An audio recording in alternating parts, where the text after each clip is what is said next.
Welcome to another episode of the Underground Bunker Podcast. This is your proprietor, Tony Ortega, and I'm so thrilled this week I get to talk to both Spanky Taylor and Karen Pressley, who happen to be together and for a very interesting reason.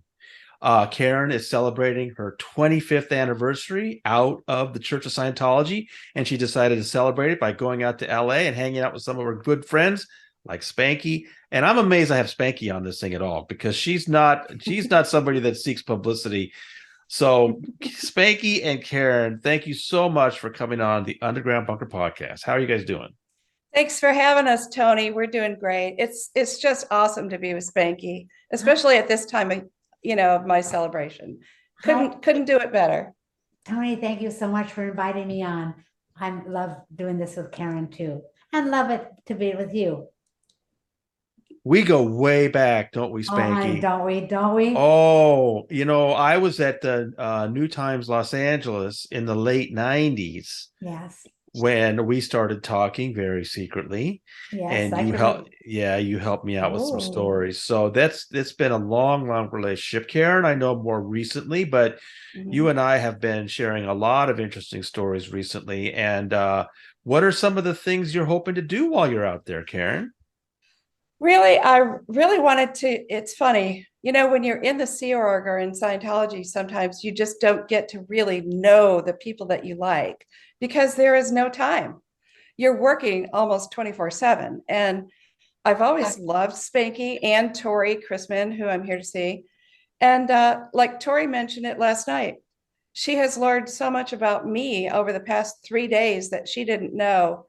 And I'm learning so much about Spanky and about Tori, just who we are as people, but particularly how we've changed, how we've coped and like navigated creating a whole new life after losing everything. And so we've been swapping stories, swapping experiences, and it's really been amazing. I've even thought about writing a book about the three of us because we've learned how much we have in common, actually. and also, Tony, the thing is, it wasn't so much the leaving, which is hard enough, but the recovery is so hard. So Yeah. to get out and create lives for ourselves is a big deal. So Karen's created a good life, and I have, and Tori's on her way. Mhm. So Well, let me ask you this, Spanky. Today, how long have you been out, Spanky? I left the Sea Org class of 78, I always say, but I got declared in 91, I think. But in that time I started getting therapy and got a lot of help. I had an intervention that was arranged by the Jewish Federation, and it was brilliant. And it really created a path to my complete healing because I was severely broken. And I don't think I would have had a life. And now I have a successful business. I own homes and I'm cars, and I'm grateful. Well, what I wanted to ask though, and Karen, you too, you've both been out for quite a while. Do you still find there are times when Scientology thinking sort of shades the way you see a situation, or that you realize, oh gosh, that's that Scientology training kicking in again? Does it last that long, or have you completely gotten rid of it? That is a great question. And as a matter of fact, the three of us were talking about that very thing last night. And for me, of course, just I want to backtrack for a second. I had no idea until last night that Spanky Taylor basically went through therapy and had an intervention in order for her to get her feet back on the ground, get her head screwed on straight, get her emotions sorted out so that she could even move forward. That was her form of therapy. My therapy was I went back to college. I used a college education as my therapy. I've got a big student loan because of it. But you know what? That's okay. Because what I did was, Spanky's therapy helped her sort through all And that intervention.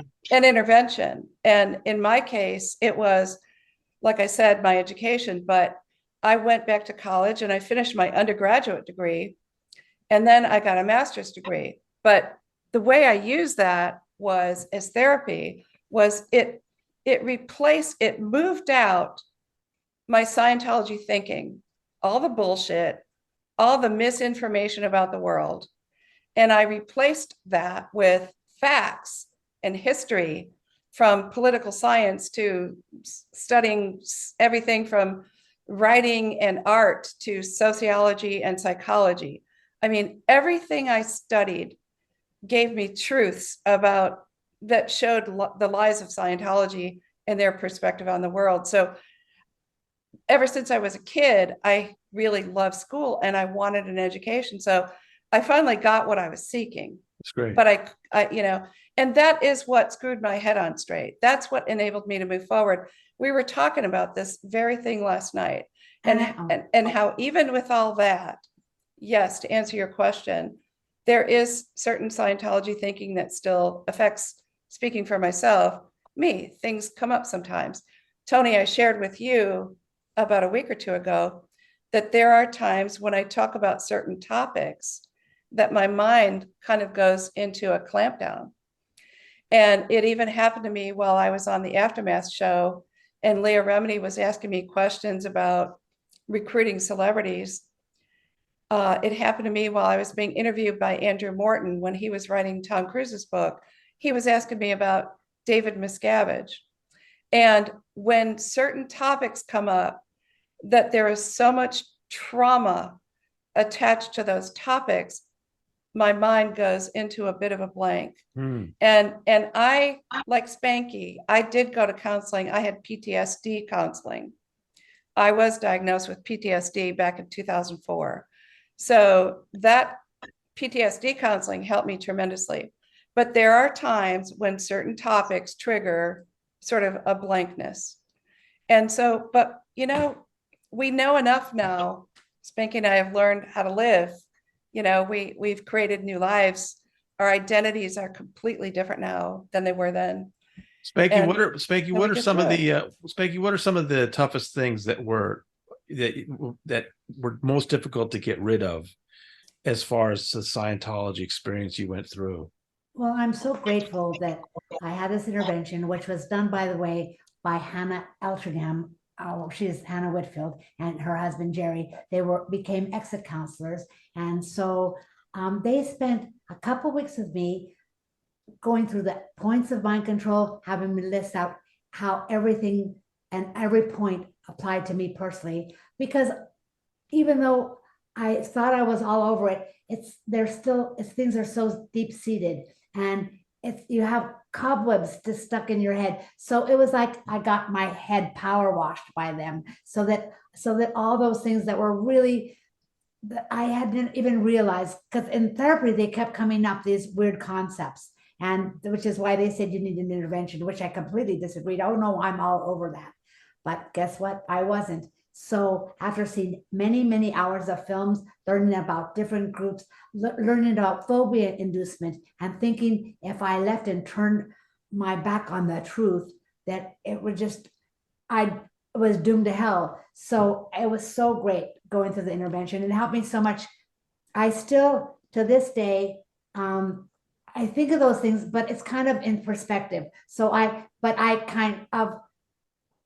consciously choose what to apply that I think was useful, that was plagiarized from somewhere else, and that's still true and workable. Because there's those things that were workable, which is how they helped us in the first place, those few tidbits that Hubbard went and now plagiarized. So he plagiarized from good places in many cases, and that's the things that hook people in, those truths. Tony, I want to bring up something because Spanky and I were talking about this last night about phobia inducement.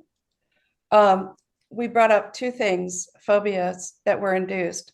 One of them, and both Spanky and I shared this, there's a datum in Scientology that if you leave the Sea Org, you are a degraded being and you will never make it on the outside. And we talked about how that phobia affected us when we got out. In my case, it drove me to disprove it. And I did what? I think that's the case with both of us. I think because look what Spanky has done, created successful businesses. She's massively successful. And in my case, I completed my education. I had the courage to actually have another marriage because, you're a degraded being. You'll never make it on your own. I've had successful jobs. I achieved my goal of becoming a professor at a university. I'm a licensed realtor. She wrote a book. I wrote a book. I got a degree. I teach. I have a successful marriage. My husband and I just celebrated 23 years of marriage. And I had no idea that I could have such a wonderful life, because the phobia you leave Scientology with is you're a degraded being. You will never make it on the outside. Well, I've talked to Scientologists about how many years it takes to really undo that thinking. And I think the way that these various traps that Hubbard sets for people and the thinking in Scientology, I think it's one of the toughest groups to leave. I think it's really difficult to get people to sort of Sunny this week wrote about how just the idea of leaving you're taught to be ashamed of in Scientology. Yes. And that's a powerful idea. And so I applaud you both that you've done so well. But part of the reason what we wanted to have this conversation was I was in Los Angeles for Danny Masterson's trial, and a lot of that trial, this is something Karen brought up to me afterwards. I've been looking forward to talking to her about, was that a lot of that trial was testimony about how these women were punished for being victims in Scientology, and that Scientology has rules about not turning in somebody like Danny Masterson. Now, the Church of Scientology howled and screamed and, complained to the newspapers this was all garbage and the judge is corrupt and all this garbage. But it's right there in the rules. And every Scientologist I've talked to say, no, that's how it is in there. It's in the book. Yeah, it's in the books, and you don't want to be a victim. So afterwards, Karen, you suggested that you and Spanky both witnessed for yourself how these things worked, that if you're victimized, you're taught that it's your fault. If you dare to speak up, you will be punished. So I was looking forward to some examples that the two of you have of seeing that while you were in Scientology. Because yes, it's been a while since you were in, but that's one of the things about Scientology. It doesn't change. And the things that these women were talking about with Danny Masterson are similar to things you saw even earlier, right? Yes, absolutely. And I just want to add to that sort of framework, because Spanky and I were talking about how Scientology, and specifically in this case, Celebrity Center, creates a particular culture that has rules and parameters. And of course, that is a culture of superiority, a culture of exclusion, the them versus us, the WOG versus Scientology. It's so insular as well. It's such an insular culture. And of course, within that is a culture of lies, because we were taught as Sea Org members and Celebrity Center staff trained, you would do or say anything to protect Scientology, protect the Sea Org, of course, protect Celebrity Center, and protect every celebrity online. Because as Spanky, lived the life, we protected every celebrity who walked in the door, because we needed those people for credibility. And the endorsement arm of Scientology, they were the endorsement arm, every celebrity. That's why you made them into spokespersons and stuff. I mean, my clients get paid millions of dollars, like Johnny Depp with the new Dior contract, but we didn't have money. To give them, but we turn those into our spokespersons. So the celebrities in Scientology, they're like ornaments, right? I mean, yes, they want them to take the courses and do the be Scientologists, but really it's there to make Scientology look more glamorous, to make it look also legitimacy. That was their billboards, their endorsement arms, so that they could be spokespersons for the church, spokespersons for the church, and give the church legitimacy, and also the altitude of the position of being with these stars. So what Spanky just says is exactly the definition of how Danny Masterson was so elevated. In the Jane Doe's testimonies, I was just blown away by how they tried to report him to ethics, but he was always called an upstat. And here he was sodomizing women, raping women, screwing up their whole lives. But he's an upstat, so you can't talk about him. You can't write a KR. You can't have any can't use the R expectations for word. law enforcement. Can't use the R word. Can't use the R word. Can't use the R word. And while I was watching this, I have to say, watching, or not watching, but listening to the trial through your reports, I was so struck by how blinded, speaking for myself, I was during that time period, because all I saw and all I cared about, I needed celebrities in the org when I was the commanding officer of the network. I needed celebrities online, and I needed the GI that they brought, and I needed the credibility that they brought us, advertising, marketing, and of course, recruitment. And so when you're being pounded for stats and your whole life depends, the quality of your life depends on your stats, that's all you care about. And the other stuff you become blinded to. And it corrodes your own personal values. It can corrode your conscience. You put KSW above everything, including your integrity. The other thing, Tony, I think is there's nothing more important. You're going to defend these scientists. They are doing the most important thing in the world. They're helping to clear the planet. You don't want anything jeopardizing the organization or jeopardizing the celebrities for that reason. So you will do whatever you have, tap dance around, whatever you have to make sure that they get supported and backed up.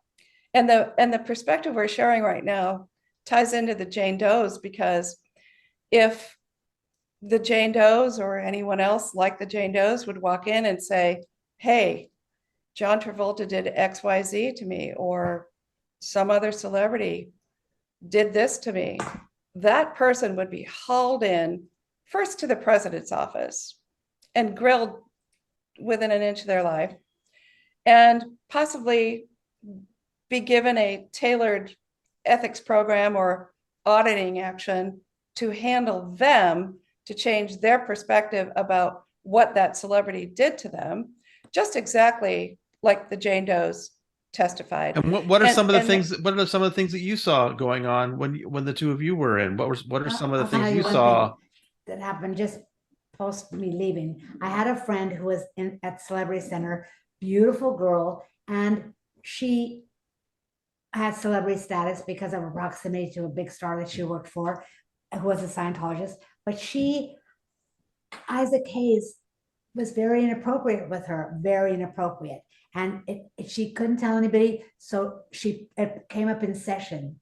And then it was revealed, and then she was called into ethics because it came up in her session, and they said, you shut up about this, you don't say anything about this. I was like, what? You're kidding me. It broke my heart because she felt so violated. And because he was talking about, he's dead now, right? He was talking about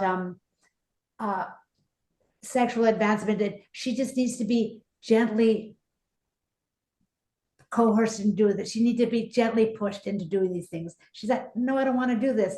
And he got very offended, and it came up in session, and then she got called into ethics because she brought it up in session. And Tony, I'm just going to remind Spanky, I think you mentioned to me something about one of the directors. I believe he's now passed away, Milton Gonzalez. Yes. Yeah, Milton Gonzalez, I had friends who had issues, business-wise and otherwise, with Milton. They were Scientologists as well. And guess what? It wouldn't matter because he was Milton. He had a lot of status. He was an upstat. So whatever they went through, it didn't really matter. No matter how unjust or unfair or perhaps even illegal it was, because he had the status. He was an upstat. He was Milton. Well, Milton Katselas is a very famous acting coach, and he ran the Beverly Hills Playhouse, and a lot of actors went through there and got into Scientology because of that environment there. Yeah. But what's interesting about him is that later he started drifting away from the church, and so Miscavige, to punish him for it, used Grant Cardone to attack him. Grant Cardone was the enforcer that made Interesting. Milton's last few years really miserable. I get this Oh, I from didn't know Milton's. that. I got So this from gross. Milton's former business partner. So he may have been upstat at one time, but once he wasn't upstat, Oh, he became a target. So it's interesting the sure. way that changes. Interesting. No, I'm just saying in my days, he had a lot of clout. Yeah, I'm sure he did. He's always a famous guy. And I'll bring up a personal experience. When Peter Schless and I were at Celebrity Center, we had hired a Scientologist accounting firm or money manager firm named Wiseman and Burke in Glendale, California. Bruce Wiseman, Kevin Burke. They, did all of our accounting and banking and stuff like that. And they had they were the go-to accountant for CC Public. And they pulled us into a conference room one day and said, look, we want to give you some investment advice. And they told us about Reed Slatkin. You remember Reed Slatkin from in the 80s. Ponzi scheme.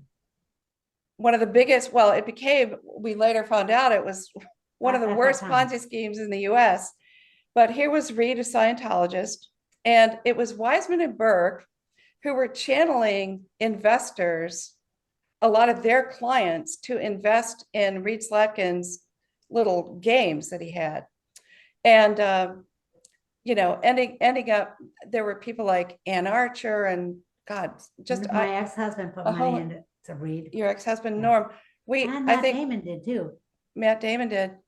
I don't know, we lost about $20,000 or so, but the gross thing about that is we did that right when we were transitioning from being CC Public to joining the Sea Org. Mm-hmm. And so that loss of funds for us was a big chunk.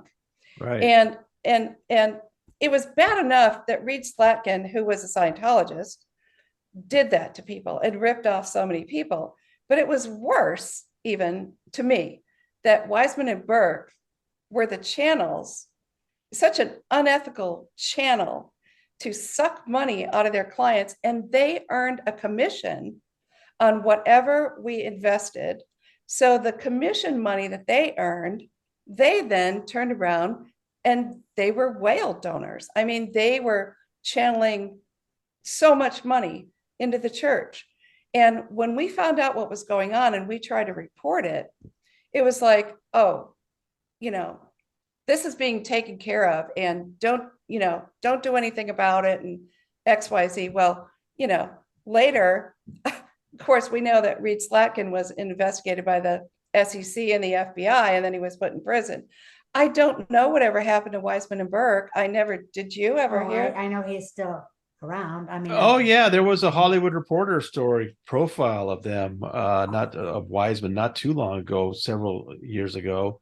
A great piece. I have to look that up, but I'd like to look it up too. Yeah, still going strong. I would love to know what happened. I mean, the only thing that I know negative that happened to that family was that Bruce Wiseman's daughter, Kendra, then started ex-Scientology Kids with Jenna Miscavige Hill, who wrote an incredible book, Beyond Belief, where she reveals the child abuse and the child neglect. Now, that ties into my personal life because when I was at the INT base and I was on the RPF at Happy Valley, the kids unit was right across the sand in the desert away from us, but we knew the kids were there and we saw the way those kids were living and being treated. I mean, the lack of food, the lack of care, the abuse, the being children put to work in the heat and the hours of labor by the church who justified it every which way they can. And, I will admit, I mean, there I was on the RPF. So did I have a way to report it to the police? No, not really. But I saw it.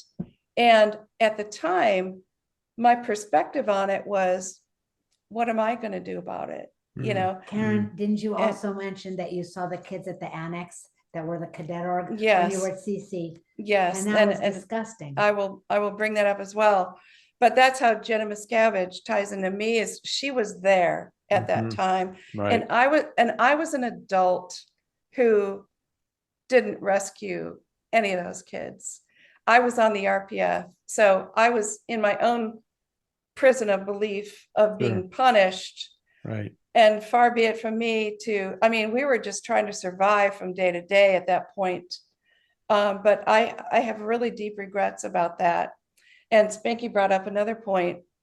When we were at the Celebrity Center, both of us at different eras, but the childcare unit, so to speak, at the time, I think was called the Cadet Org. Yeah. But they had children of all ages, from babies into young teens, I guess. Mm-hmm. And when I was the COCC network, I would see kids coming in from the annex into the CC. The And annex was a building right behind Celebrity Center. For the just for off to the side, it Yeah. was really a degraded place. And the kids would come in, and one of the first thoughts I had was, my God, these looks like waifs from the movie Oliver Twist. Sometimes no shoes, dirty feet, dirty Dirty. clothes, diapers, dirty faces, crying, probably hungry. And they're grasping for their parents. And like I said before, you know, when an executive is being pounded for stats, what you care about is, are those parents on post, and are they producing, and are they getting the stats up? And then the executive perspective of kids was, the kids were a distraction to production. That is pathetic. And that perspective carries through in the whole way Scientology set up childcare. Parents were always separate from kids, distraction to production. But the thing is, we saw that, and I never reported it. And like Spanky and I were talking earlier, had we done the right thing, we would have reported it to social services. And we would have reported it not necessarily to law enforcement, but to social services, so that the kids could have been child protection, so they could have been taken care of. But Spanky has even more to say about that. It's a tough situation to be in, and Spanky, of course, one of the key reasons she's in Going Clear is the incredible story she tells about her own child and the conditions there at the Cadet Org and escaping and all that. But you also saw some things I hadn't heard about before, Spanky. Why don't you tell me about some of the stuff you were telling me about? 6-year-old. Mm-hmm. Oh, I was just saying to you, Tony, and I explained to Karen last night, there was such abuse of children and sexual abuse, as I believe, because I had other kids when they grew up come and talk to me about what kind of abuse they had to endure as in the Cadet Org, and actual blatant sexual abuse and violations of these kids, sexual violations of them. But there was a kid when I was in the RPF. He was the son of a executive at Osho at the time, and he was 6 years old, and he was sent to the RPF for out 2D. That means a violation in the area of sex and reproduction of children. So I couldn't imagine what this kid had done. And then I realized in retrospect, he had to have been victimized by these abusers that were in there abusing these kids, and he gets punished as it goes. That's how it is. So let me just translate a little bit for the non-Scientology crowd. RPF stands for Rehabilitation Project Force. It's the Sea Org's prison program, so that when you get into trouble, or the way it worked back then, when you get in trouble in the Sea Org, you're sent to this prison program, the RPF. There's a lot of deprivations. You eat scraps. You have to run everywhere. You can't talk to people. It's a punishment. It's a punishment routine. Mm-hmm. And Spanky is talking about a 6-year-old being sent to that prison program, punishment program, along with the adults, and that his violation was out 2D. There's 8 dynamics in Scientology. The first dynamic is yourself. The second dynamic is family and sex, and then the third is the group. But what that translate is a 6-year-old was put in Scientology's prison for some sexual violation, and now you're realizing he was the victim in that, and he was being punished for being a victim. Well, not even. I mean, I realized that after I got out, but a long time ago. But I went, oh my God, that child was punished so unjustly. and needed help. Why did nobody just help the child? Incredible. Incredible. And look at the lawsuit right now, the newest one, with one of the Jane Does who is suing Gavin Potter and David Miscavige. And of course, she's suing Gavin Potter for sexually abusing her when she was 16. And then was told you either have to go into the RPF and be punished for it or marry the guy. Yeah. And she felt that it was less scary to marry this guy, but she's, saying in the lawsuit that any sexual contact she had with him in those ensuing years, she considers non-consensual. And you can understand why. I mean, a 16-year-old forced to marry her abuser. That is the Church of Scientology. That's the Church of Scientology. In a nutshell, there it is. And, I think about it. I was looking up the quote from that one of the church spokesmen wrote about the Gavin Potter Jane Doe lawsuit.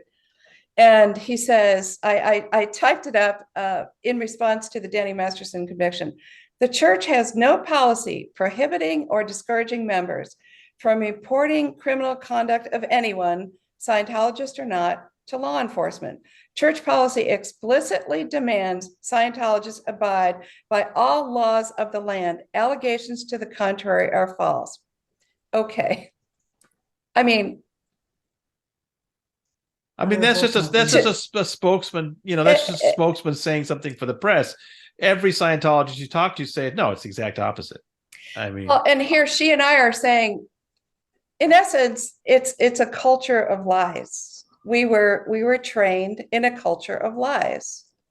Right. And it was happening during her era, It happened during mine. But she and I also did notice it seemed to get more militant after 1986, after LRH died, and after new leadership took over. I think the application of it absolutely became much more vicious, ruthless, and all of that. Hardcore. Yeah. Well, that's the thing. It's important to keep in mind. L. Ron Hubbard wrote the rules that David Miscavige is enforcing. So, I mean, there's blame to go around, but Miscavige, that's one thing that I appreciated most about Jenna's book, Jenna Miscavige Hale's book, is that, and I talked to her about this, that he just seems to really enjoy destroying lives, and from a distance. And I remember telling Jen, I said, you really kind of portrayed somebody who's a coward here. And she said, yep, that's exactly what her uncle is.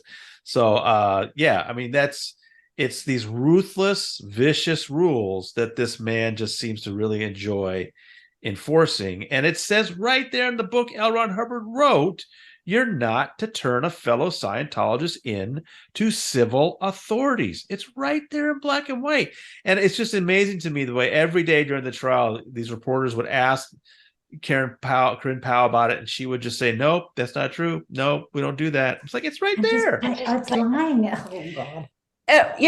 As regards that, I have to ask a question. Tony, I hope I can see your face again. I can't see you right now. I can see him. Okay, so regarding that, it is written in the book. We all know it's policy. Leah Remini's show proved their enforcement of that policy. It's known. The ethics book was even brought into the first Danny Masterson trial, and they read from it. It's impossible to disprove that's what the book says. So nobody has really challenged the church yet to say, okay, if you insist that you actually are requiring Scientologists to report criminal conduct, can you provide evidence that you reported any criminal conduct of Danny Masterson? Could you provide any evidence that you reported his criminal conduct? Where's the evidence? If you say that you do that, show us. Right. Let's ask about, what about Reed Slatkin? What evidence can the Church of Scientology provide that they reported Reed Slatkin's crimes, fraud, money laundering, wire fraud, different kinds of fraud? I believe. Ripia, where's the evidence that you reported it to law enforcement? What about David Gentile? Okay, isn't he indicted now Right. for massive fraud? Okay, let's ask the church, where is the evidence that you have reported because you knew those crimes were happening? You knew the crimes were happening. They've been reported on for years. Where's the evidence that you have provided that evidence to law enforcement? Tony, Where is it? you've had so many people on the underground bunker who are facing charges for fraud, chiropractors, their staff, and how many have the church ever reported and those people ever for the unethical? The only people Scientology reports to law enforcement are ex-Scientologists. Right. There you go. There you go. I wonder about Dr. David Minkoff. Did they ever report him to law enforcement? No. For his actions? We could probably easily create a list and ask, where's the evidence that you reported these people to law enforcement? Wouldn't you love to ask that to a Scientology attorney? Yeah. No, it's very clear that, people are punished for being victims. And I was just looking over, my website. I like to put quotes from L. Ron Hubbard from the 50s and 60s. It's just one of these silly things that I do. And so I happened to be going through something that Hubbard wrote in 1959, and it's right there in black and white. He is saying the worst thing you can be is a victim. And that, that's what Scientology is. It's a process for keeping people from allowing themselves to be victims. So if you come into Scientology and say, I was victimized by this other person, from the Hubbard point of view, you're literally undermining Scientology itself, because you're a Scientologist. You're not supposed to be a victim. See? Mm-hmm. So anyway, but it's right there in black and white. And the important thing is, Judge Olmedo didn't buy it. She could see it right there in the book. The jury obviously heard it loud and clear, and Danny Masterson was convicted. And now we've got some new stuff going on. I would love to hear from both of you what you think about Leah Remini's lawsuit that was filed this week. I think this has been a long time coming. She's got a great law firm. They've obviously put a lot of work into this lawsuit. And boy, the stuff she listed in that lawsuit, the stuff she's had to endure, the online attacks, the attacks on her livelihood, the slimy, disgusting things being said about her by Scientology, and clearly under orders by Scientology. Now she's suing. What do you think about that, Spanky? I think I applaud her. I bow to her for her courage. It's so important it's getting done. I wish more people had done it, because I'm sure they did a website about her, the Slimer, much as they did with Karen and on myself, one of these stupid tabloid type bullshit website saying how we're liars and we're full of shit, whatever. And I'm so proud of her, but I'm always proud of her because she's a courageous woman and stepping up and doing the right thing. And hail, I just adore you, Leah. Thank you so much for your courage. Yeah, I echo everything Spanky says. Here, Leah has essentially been being punished for being an advocate for others. She's being punished for doing the Aftermath show and exposing true stories that have never seen the light of day.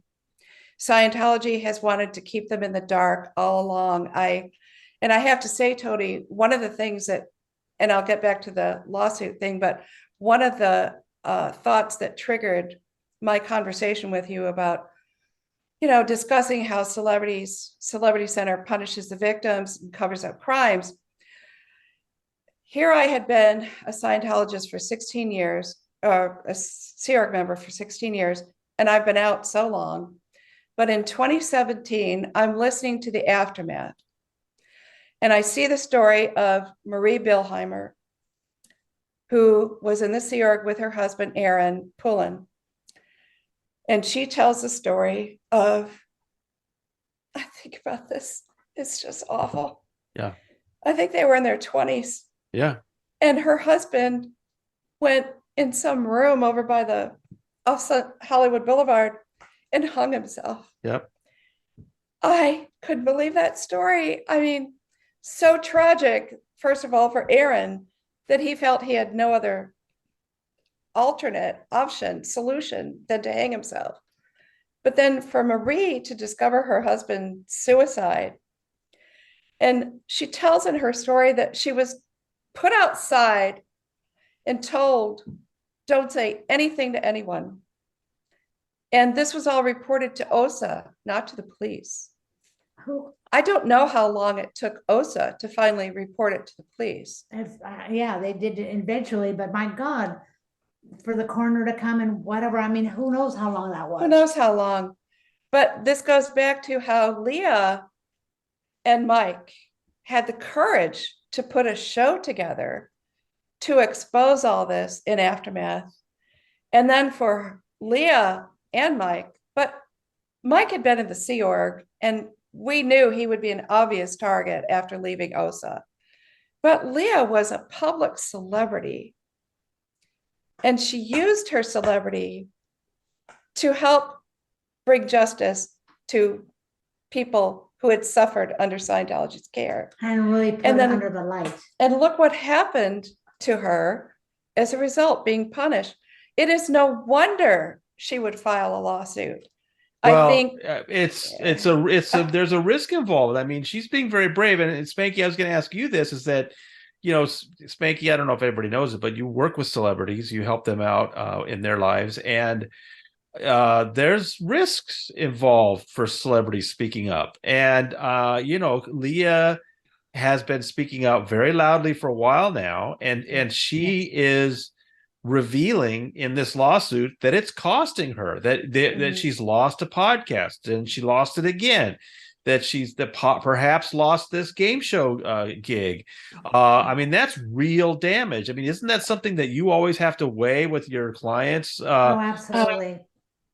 Yeah, because what I take care of specifically is the audience response, the public's dealing with my clients, and their threat assessment, like monitoring obsessive fans, monitoring any threats, monitoring any just crazy threatening, keeping celebrities safe. Yeah. And also we have law enforcement people that deal with anything that's really dangerous. But absolutely, there's a risk, and that this affects her livelihood, her income. That's so frightening to me, which is why I said it's incredibly courageous of her. Like in what Karen said about the lady whose husband, Marie Bilhana, who hung himself at the Hollywood Inn. That's so painful to me that happened, and it's so disgusting that it got swept under the rug, and it took for Leah to come forward to expose it, because how would people know otherwise? I didn't know about that. All right. I didn't know about it prior to that. This is where Tony Ortega steps in and says he actually covered it at his website before Leah put it on her show, but that's okay. I missed the story. I missed the story. I'm sorry. Well, Ortega. It's that Tony Ortega, one thing. That Tony, he's such a shit disturber, that Tony Ortega. He'll get into everybody's business. He'll expose anything.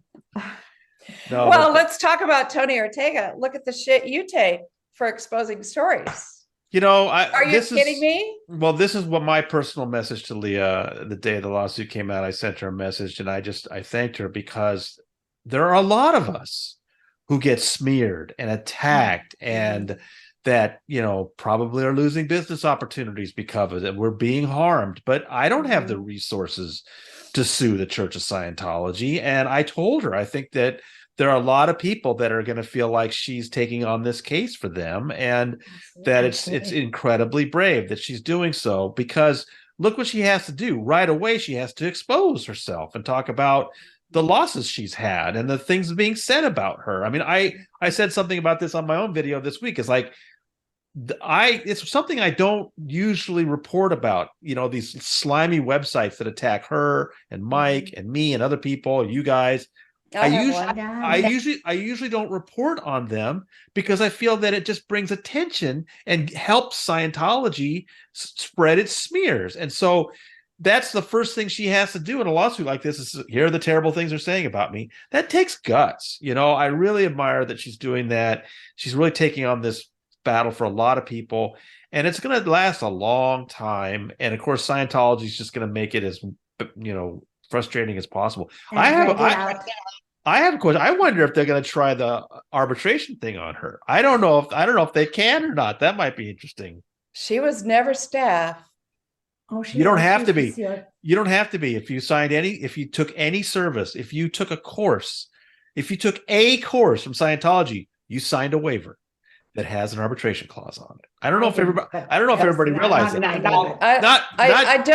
I don't know that happened in my day, because let me just explain. Of course, I was earlier and she was earlier than me, but when I was out of the church and I had gotten my first book contract with a book publisher in Nashville, we were about to publish the book. It was Broadman and Holman, and it was in the year 2000.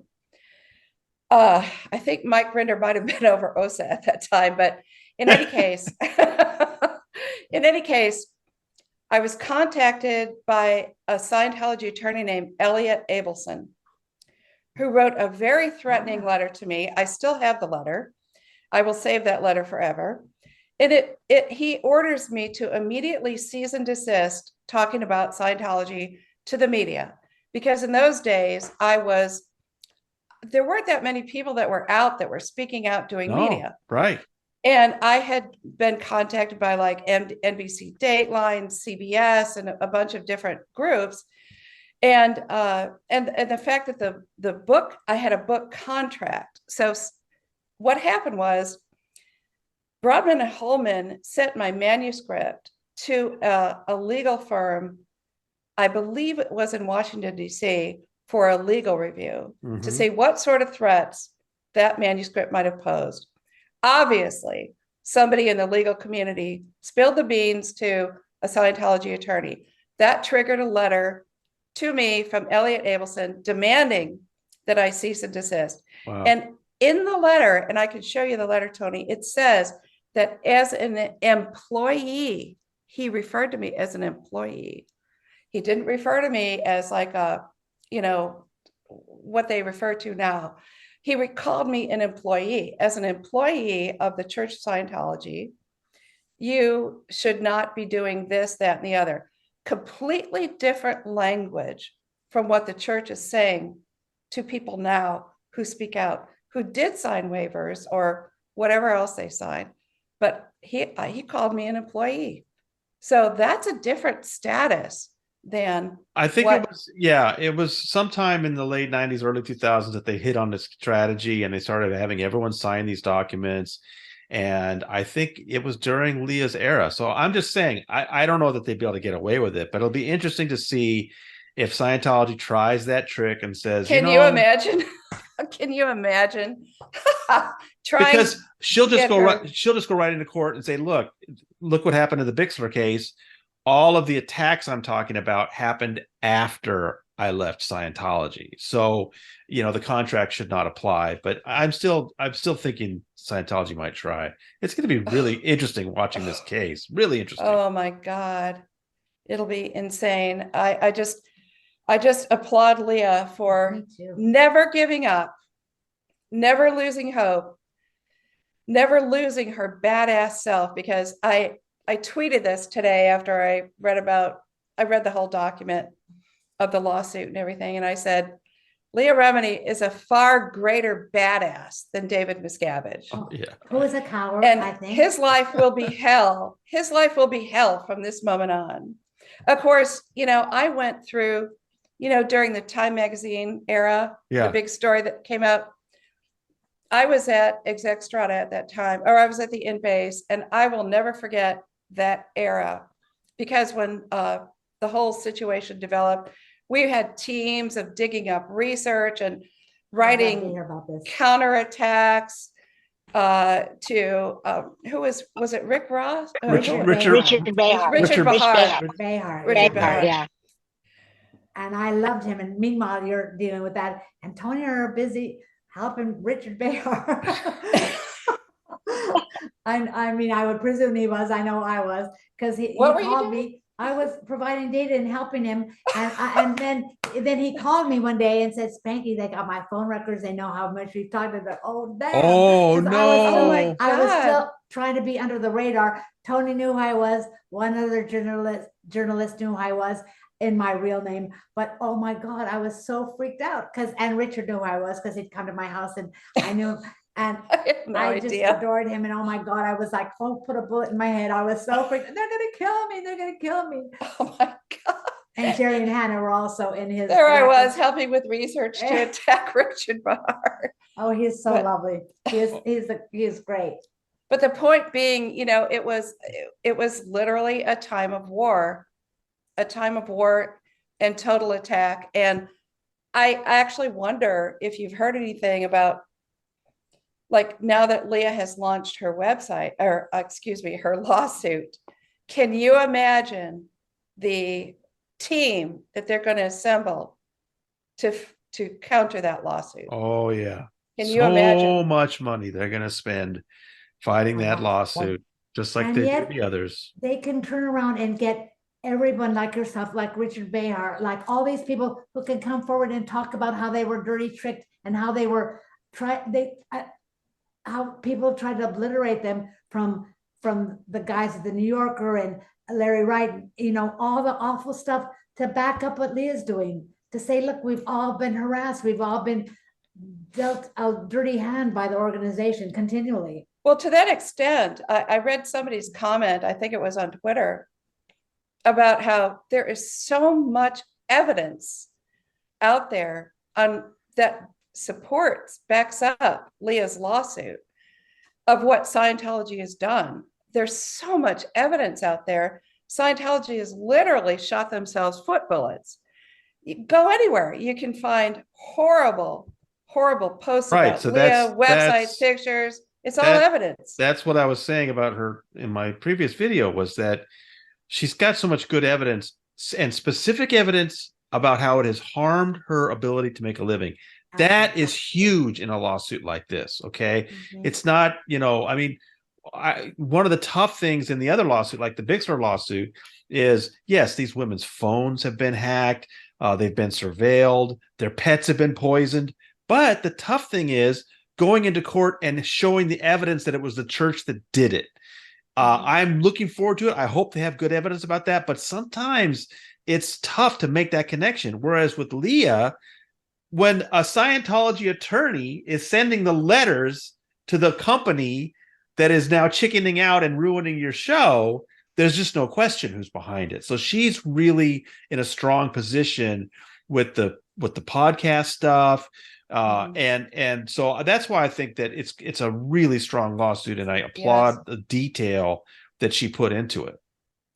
Oh, absolutely. And just to add to that, look at what the church tried to do when they were doing the Aftermath show, and they were trying to get Mike fired from from A&E.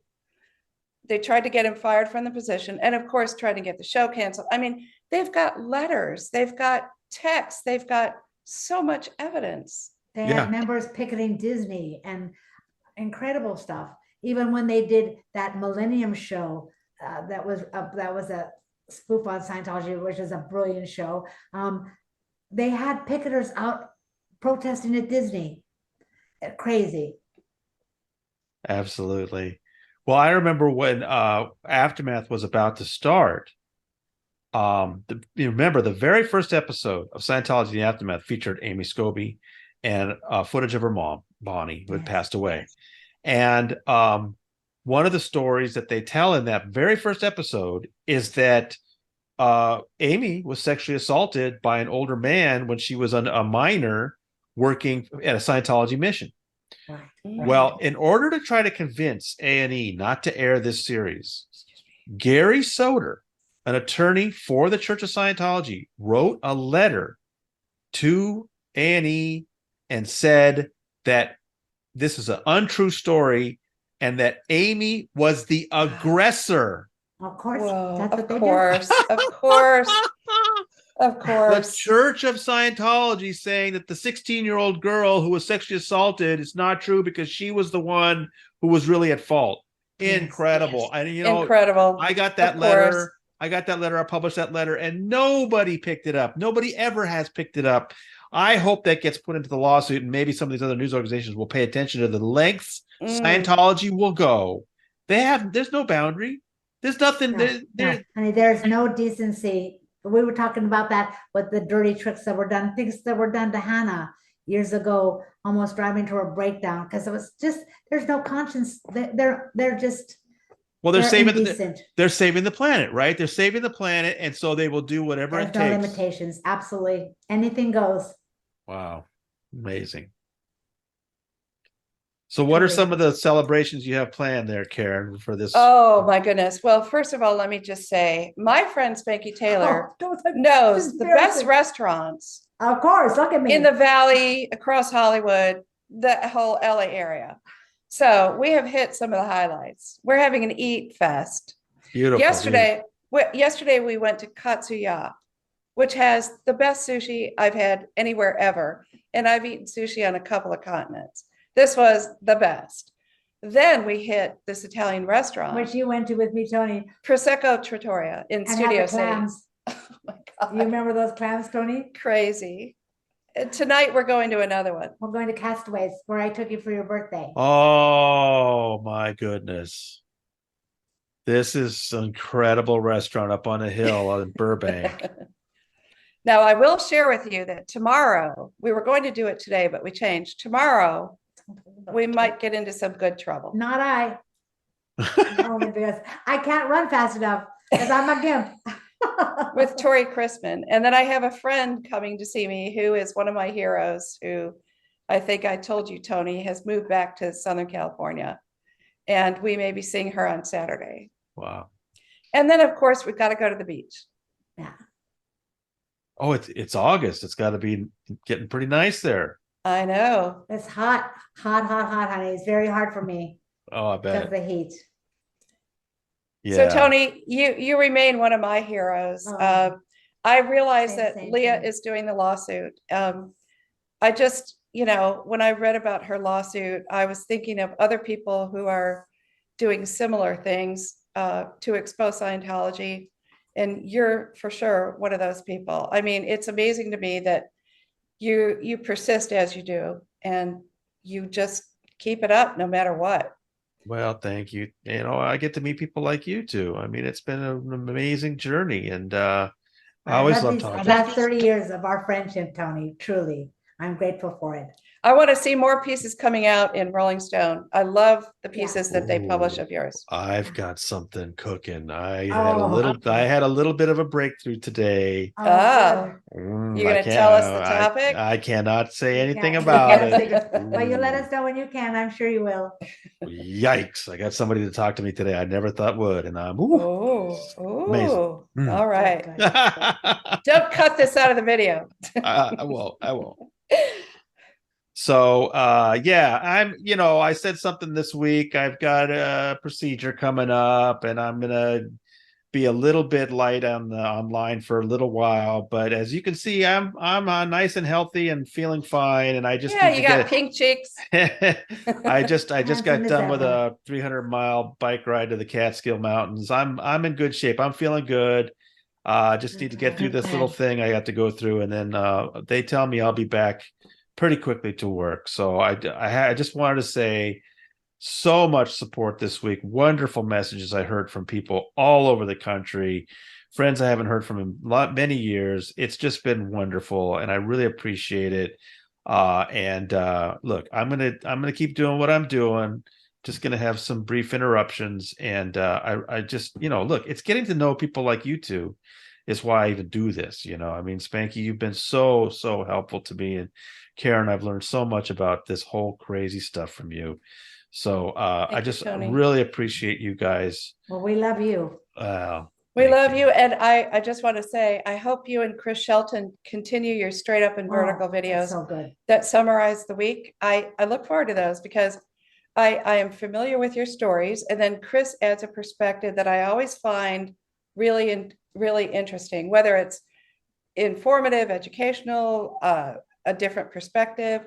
I really like it. I love, and respect Chris and the amount of time he's taken to get educated and everything, and like really learn, because I'm so happy. It's so important to me that people leave and they take the time to get educated on what happened to us, because so many people don't. And it results in cult jumping. It results in so much when you don't. It's so easy to get propagandized to when you have wrong information. And I was so grateful because I really buckled down and learned a lot. And because of my intervention, I really started reading and studying stuff. So I'm grateful for that. I didn't get the degree of education that Miss Karen got, but I got enough that, because I really grew up thinking Hubbard had invented the wheel. So I'm so grateful for that. And I so admire what Chris does so much. And Chris. I am too. And it is amazing to me because I've talked to, our good friend Tori was one of the first I interviewed, and she was the one that educated me how long it can take to get out of this way of thinking. Chris Shelton's one of those people. He was out one day and the next day he's making videos. I mean, the guy just he got out and he had his head on straight right away. But I do enjoy that. Tony, it's in the day of Tori, she had at least the internet. When I got out, we were just flounder. Blah, blah, blah. We didn't know what to do or get information, but I'm so glad he did. And that helped his recovery, and it helped Tori's too. She got pretty active and pretty quickly. Well, I'm gonna have to go because my computer's running out of charge here. Okay. Well, listen, thank you. It's been an hour. I really appreciate it, you guys. Thank you so much. Thank you. Hope to see you too both of you before too long. Thank you for another episode of the Underground Bunker Podcast. Thank you. Bye.